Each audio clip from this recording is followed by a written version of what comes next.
పరిమితమయ్యాం. వాళ్ళు చేసింది విధ్వంసమైన పాలన, వాళ్ళు చేసిన వివాదాలు, అటువంటి దాటికి ఇవాళ రోజున రాష్ట్ర ప్రజల కోసమే మేము ఇవాళ రోజున కూటమిగా ఏర్పడ్డాం మేము. అది గుర్తుపెట్టుకోవాలి. రేపు రాష్ట్ర అభివృద్ధి కోసమే 15 సంవత్సరాలు కలిసి వెళ్దామని చెప్పేసి మేము అనుకుంటున్నాం. అది గుర్తుపెట్టుకోవాలి. అంతేగాని వాళ్ళ సవాళ్ళు విసురుకుంటా ఉంటే దానివల్ల కారుమంచి రమేష్ గారికో లేకపోతే నాకు ఒరిగేదేం లేదు. ఇవాళ కూటమిలో మేము విజయాలకు దిశంగానే వాళ్ళ రోజున చేతులు కలుపుకుంటూ వెళ్తున్నాం, సంక్షేమ దిశంగానే మేము ముందుకెళ్తున్నాం. ఇవాళ ఎవరో వచ్చి గుడ్డగాల్చి ముఖం మీద వేసినంత మాత్రాన మేము భయపడాల్సిన అవసరం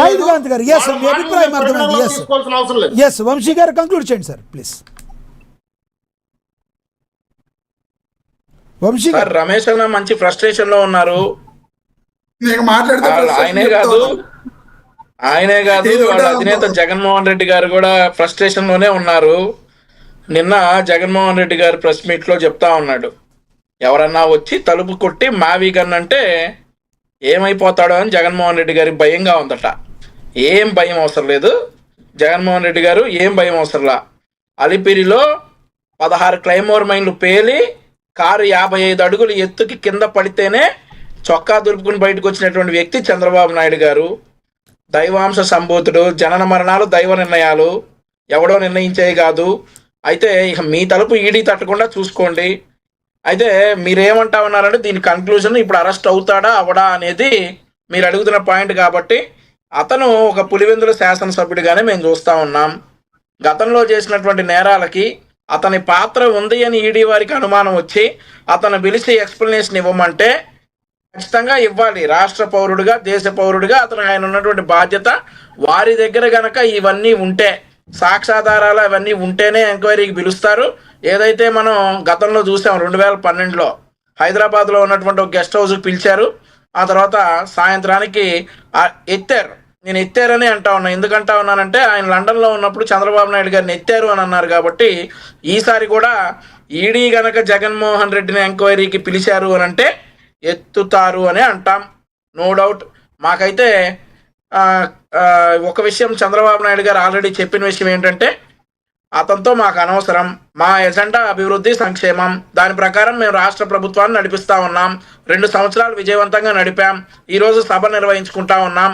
3వ సంవత్సరం నడుపుతాం, మళ్ళీ 30వ సంవత్సరం కూడా నడుపుతామని చెప్పేసి మరొకసారి చెప్తా ఉన్నా. లక్ష్మీకాంత్ గారు, సుధాకర్ గారు కంక్లూడ్ చేయండి ప్లీజ్. సుధాకర్ గారు, సుధాకర్ గారు వాయిస్ మ్యూట్ లో ఉన్నట్టుంది.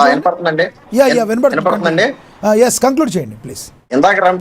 ఇందాక రమేష్ గారు మాట్లాడుతూ అంటే చంద్రబాబు గారు అత్యంత ధనిక సీఎం అని చెప్పారు. జగన్ గారు ఆయన సీఎం గా ఉన్నప్పుడు దేశంలోనే అత్యధిక ధనిక సీఎం ఆయన.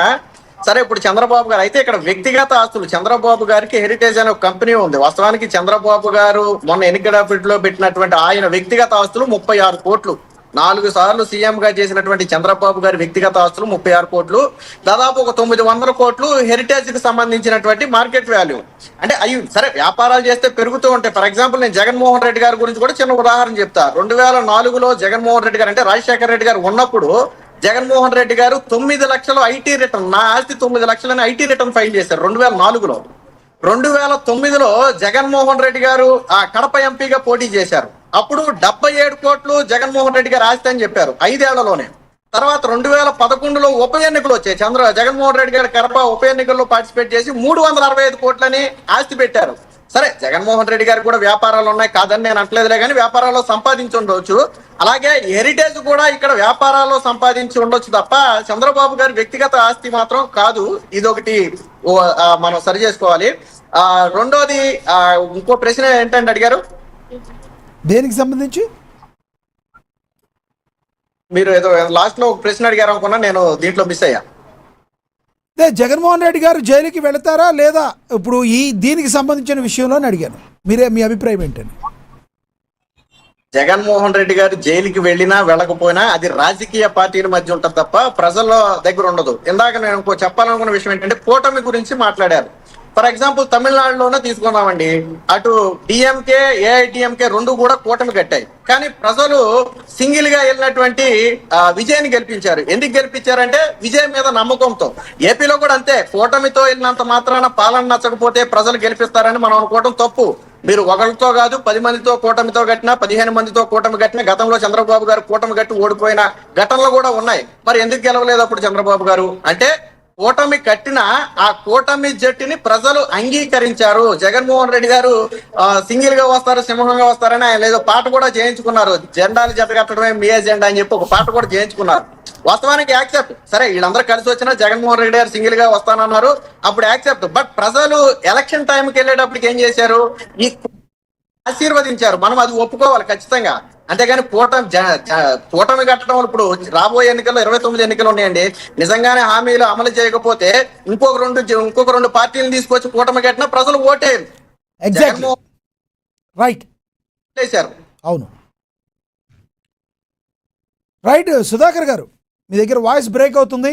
మీ అభిప్రాయం అయితే అర్థమైంది. ధన్యవాదాలు సుధాకర్ గారు, మీ అభిప్రాయం తెలియజేసినందుకు ధన్యవాదాలండి. బండారు వంశీకృష్ణ గారు ధన్యవాదాలండి. లక్ష్మీకాంత్ గారు